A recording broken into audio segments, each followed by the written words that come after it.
बिस्मिल्लाहिर्रहमानिर्रहीम। अस्सलाम वालेकुम। आप देख रहे हैं मेरा यूट्यूब चैनल एच के इंस्ट्रक्टर और हम डिस्कस कर रहे थे 6th क्लास की साइंस के बारे में, जिसके अंदर हमने डिफरेंट सेलुलर ऑर्गेनेलिज़ को डिस्कस किया था। ठीक है, ये हमारा 6 जो है ना टॉपिक है, लेक्चर है। जैसे कि हमने पीछे सेल की डिफरेंट सेलुलर ऑर्गेनेलिज़, मुख्तलिफ सेलुलर ऑर्गेनेलिज़ के बारे में डिस्कस किया। हमने कहा कि जो है ना प्लांट सेल में सबसे बाहर जो है सेल वाल पाई जाती है, फिर जो है ना सेल वाल के अंदर सेल मेम्ब्रेन मौजूद होती है, फिर सेल वाल सेल मेम्ब्रेन के बाद हमने कहा कि सेल के अंदर जो है ना साइटोप्लाज्म मौजूद होती है। साइटोप्लाज्म के अंदर फिर हमने कहा कि बहुत सारी सेल की सेलुलर ऑर्गेनेलिज़ पाई जाती हैं। फिर हमने उसके अंदर से जो है ना चंद सेलुलर ऑर्गेनेलिज़ की डिस्कशन की थी। हमने कहा था कि जो है ना सेल के दरमियान में न्यूक्लियस मौजूद होता है। फिर हमने कहा कि सेल के अंदर क्लोरोप्लास्ट भी पाई जाती है पौधों के सेल के अंदर। ठीक है, इसी तरह से सेल के अंदर कुछ और ऑर्गेनेलिज़ पाई जाती हैं जिनके बारे में आज हमने डिस्कस करना है।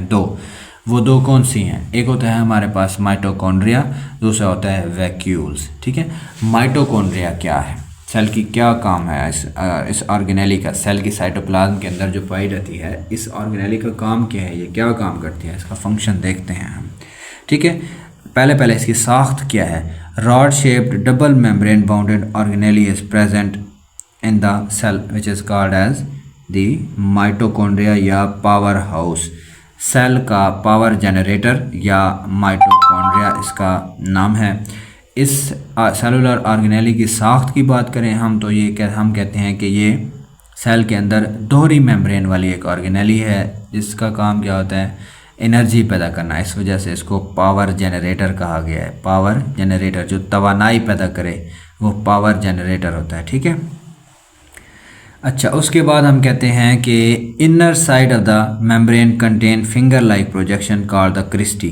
अगर हम उस सेल के अंदर मौजूद पावर जनरेटर यानी कि माइटोकॉन्ड्रिया की साख्त को देखें हम, तो हम क्या कहते हैं कि उसकी साख्त के अंदर फिंगर लाइक प्रोजेक्शन, उंगली की तरह की साख्तें मौजूद होती हैं। ये देखें ज़रा, ये मैंने बनाने की कोशिश की है। उंगली की तरह की साख्तें मौजूद हैं सेल के साइटोप्लाज्म के अंदर मौजूद एक ऑर्गेनेली माइटोकॉन्ड्रिया या पावर जनरेटर, उसके अंदर उंगली की तरह की ये सारी साख्तें पाई जाती हैं। इन उंगली की तरह की साख्तों को हम क्या कहते हैं कि ये क्या हैं, ये क्रिस्टी कहलाती हैं। ये उंगली की तरह की साख्तें क्या कहलाती हैं, क्रिस्टी कहलाती हैं। ये लिखा है मैंने, ये उंगली की तरह की साख्तें क्या कहलाती हैं, क्रिस्टी कहलाती हैं। ये सेल की अंदरूनी मेम्ब्रेन में पाई जाती हैं। दोहरी मेम्ब्रेन वाली ये एक ऑर्गेनेली होती है, बाहर वाली मेम्ब्रेन बैरूनी मेम्ब्रेन और अंदर वाली मेम्ब्रेन अंदरूनी मेम्ब्रेन। ठीक है, ये अंदरूनी मेम्ब्रेन के ऊपर पाई जाती हैं। इसका काम क्या है, एनर्जी पैदा करने वाले सारे रिएक्शंस इसमें होते हैं और इसलिए इसको पावर जनरेटर कहा जाता है। All energy producing chemical reactions occur in this organelle, so called as the power generator।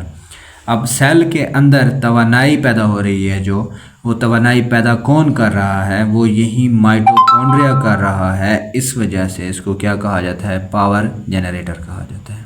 ठीक है, रेस्पिरेशन के अमल के दौरान ऑक्सीजन खुराक के साथ रिएक्ट करके एनर्जी पैदा करती है। एनर्जी पैदा कैसे हो रही है इसके अंदर, वो ऐसे हो रही है, जब रेस्पिरेशन का अमल होता है, इस अमल के दौरान ऑक्सीजन खुराक के साथ मिलकर रिएक्ट करके क्या पैदा कर रही होती है, एनर्जी पैदा कर रही होती है। और ये खुराक और ऑक्सीजन के रिएक्ट करने का जो अमल है वो कहाँ पे हो रहा होता है, माइटोकॉन्ड्रिया के अंदर होता है।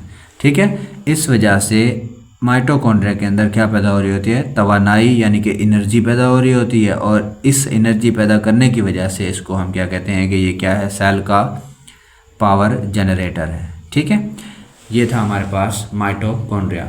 माइटोकॉन्ड्रिया के बाद अगर हम बात करें, हम कहते हैं कि क्या मौजूद होते हैं, वैक्यूल्स मौजूद होते हैं। ठीक है, पौधों के सेल में भी पाए जाते हैं, जानवरों के सेल में भी पाए जाते हैं। लेकिन हमने शुरू में मैंने बताया था आप लोगों को कि पौधों के सेल के अंदर एक बहुत बड़ा वैक्यूल और जानवरों में छोटे छोटे वैक्यूल्स पाए जाते हैं। पौधों के सेल की साइटोप्लाज्म में बड़े साइज़ की ऑर्गेनेली वैक्यूल मौजूद होता है।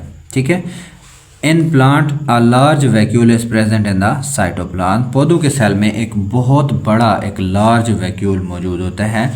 It store water and food. इसका काम क्या है, पानी और खुराक को ज़ख़ीरा करना। It help to maintain shape of plant, इसका काम क्या है, पौधों के सेल की साख्त को मेंटेन करने का काम करता है। उसके बाद क्या, it help in the plant growth, ये पौधों की नश्मो नुमा में भी क्या करता है, मदद करता है। Animal cell contain very small vacuoles, पौधों के सेल में बहुत ही ज़्यादा छोटे छोटे वैक्यूल्स पाए जाते हैं।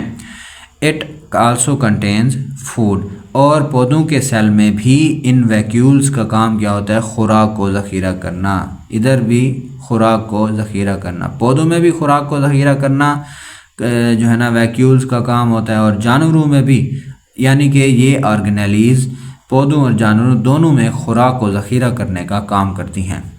ठीक है, वैक्यूल्स पौधों में बहुत बड़ा और जानवरों में बहुत छोटे छोटे वैक्यूल्स पाए जाते हैं।